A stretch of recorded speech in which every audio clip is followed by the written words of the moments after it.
This is a new war instigated by the United States.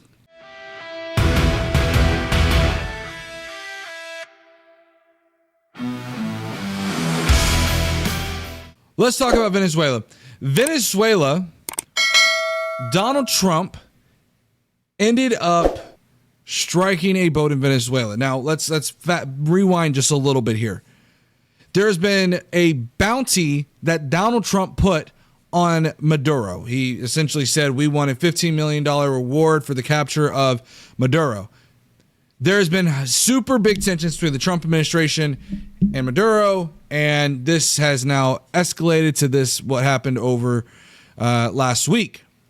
And you can see here that the reporter asked Pete Hegseth, what legal authority did the Pentagon invoke to strike that boat? And Pete Hegseth, we have the absolute and complete authority. You see, when I talk to conservatives about this particular strike, I've already mentioned before last week, my issue with this strike has nothing to do with the facts of what was in that boat.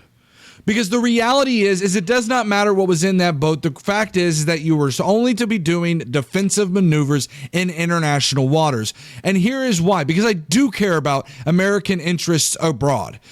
And if you just say that a country can declare that this is a defensive maneuver and then that's it, wipe our hands and be done with it, what's to stop Russia from doing that? What's to stop China from doing that with Taiwan? That is extremely problematic.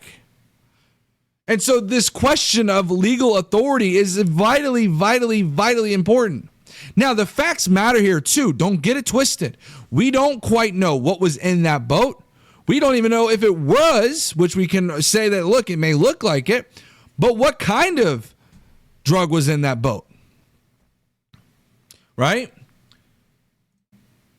And then you can see J.D. Vance saying, killing cartel members who poison our fellow citizens is the highest and best use of our military. You see, they just changed the Department of Defense to the Department of War, as you can see here, and wasted our taxpayer dollars. That's not done accidentally. We have seen Pete Hegseth over the past several months itching to go to war with another country. He talks about how he's trying to make them war fighters. Why would you need to make our military war fighters if you don't plan on going to war in the next 4 years? That's a long time. But this is an issue in itself, is that this administration decided that they were going to end up changing the Department of Defense to the Department of War. Now, I've seen estimates in the billions of dollars to do this change. That is extremely problematic, because I remember a time when this administration said we're for trying to eliminate wasteful spending. I've asked Republicans time and time again, asked them, why is it that it's necessary that we change the Department of Defense to the Department of War? They have been unable to provide a substantive argument. Because here's the reality. We canceled Politico subscriptions at the federal level for all sorts of federal employees. And this was like a Politico database to consolidate news and things of that nature. We canceled that. That's wasteful spending. Oh, by the way, we also canceled USAID funding for starving children. But you know what, guys? It's okay. We'll spend billions of dollars to change the Department of Defense to the Department of War. That's what we'll do. We'll waste money there. We'll burn all the food that now we got starving children in all across the world. All the starving children across the world, we're going to let them starve, but we got our nice, shiny new name, Department of War.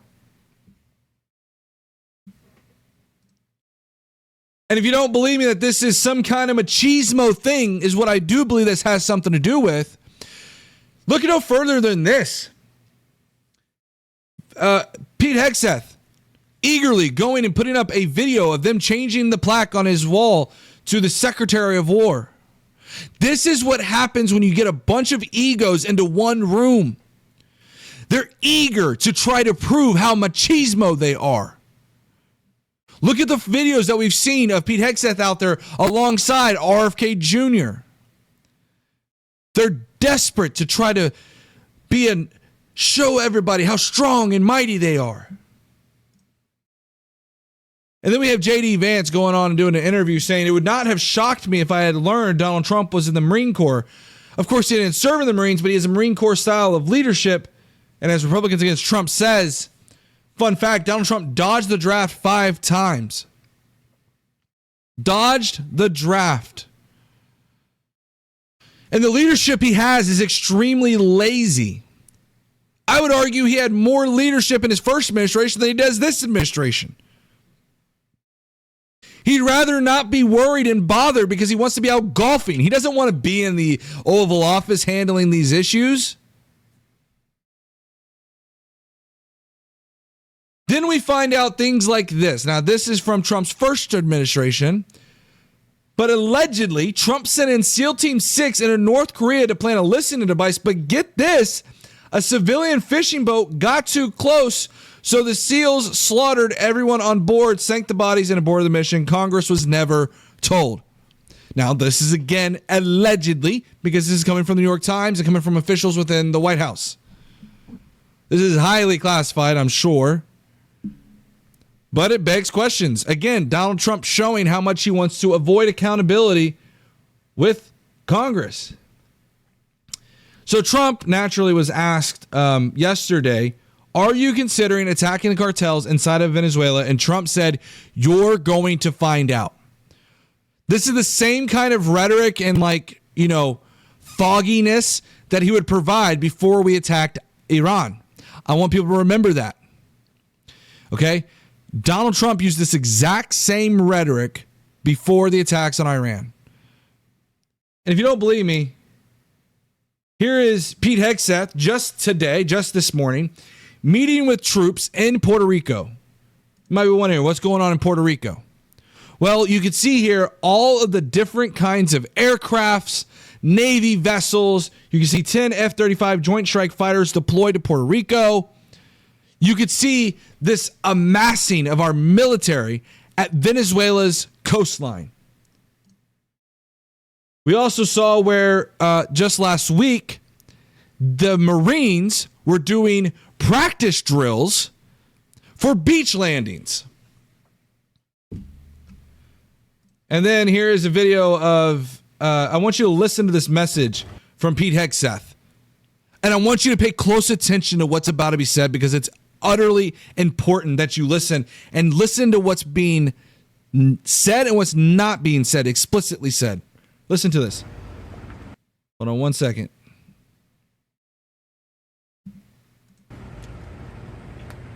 To the sailors and Marines of the Iwo Jima, Godspeed. It's an honor to be aboard with you today. You are an incredible representation of America and American power. You're trained, you're prepared, you're ready, and you're lethal. And the American people are... Let's play that back for just a second. I want you to listen to that. You ready? And American power. You're trained. You're trained? You're prepared. Prepared for what? Prepared, huh? You're ready. You're ready. And you're lethal. And you're lethal. I want you to listen to those words. Does that sound like a speech of somebody who's getting ready to just kind of like, hey guys, we're about to do a training exercise? Is that what that sounds like? Is that what that sounds like? That sounds exactly like they are getting prepared to go to war. And the American people are counting on you to ensure the American homeland is kept safe. So I charge you, it's not if, it's when. It's not if, it's when. You're on mission. You're on mission. Drug traffickers are on notice. We will no longer allow the poisoning of the American people. And the full power of the American military, used precisely with a clear mission, will be used to ensure the American people are kept safe. And how ominous is this? How ominous is that? This is incredibly concerning. The no new wars president is now all of a sudden for new wars. The entire time I listened to Republicans talk about how, I'm voting for Trump because he's about no new wars. We're about to enter a war with Venezuela, and yet you cowards who sat there last year and told me and told everybody up and down that they were not for war in Venezuela, not for no new wars. Oh, but Trump doing this was not a new war. This is a new war instigated by the United States. So again, the issue here is that it certainly looks to be that we are heading straight for a war with Venezuela.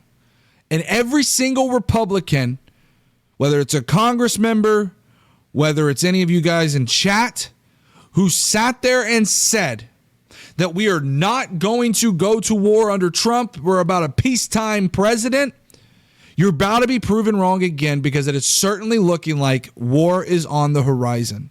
Thank you guys so much for watching this video. I hope you enjoyed the video. Please make sure you hit that like, subscribe, notification bell to get notified of all future videos. And I hope you watch the next video. Thank you so much.